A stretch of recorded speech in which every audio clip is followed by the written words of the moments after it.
Hello, I'm Hessa with WTI, and I have really dry skin, and that's why I have tons of creams and lotions in my room. But today I wanted to tell you everything I like about this one. This is the Silky Nourishment body cream from Dove. I think whenever I apply it, it leaves radiant, soft skin, which is what I am always expecting.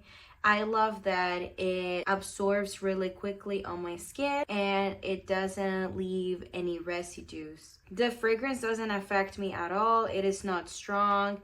I would say it's a pretty neutral fragrance, so I use it and my husband does too. I love the fact that it comes in this little jar as well because it is easy to open, and it is also great because I can take advantage of every drop of the product and nothing goes to waste. I use it on my whole body, especially my legs and arms. I just love the way it leaves my skin, and that's why I highly recommend this nourishing body cream. So if you guys have dry skin like me and you're looking for a body cream that really works and leaves your skin super nourished and moisturized, well, this one from Dove, you could try it out, and that's my point of view.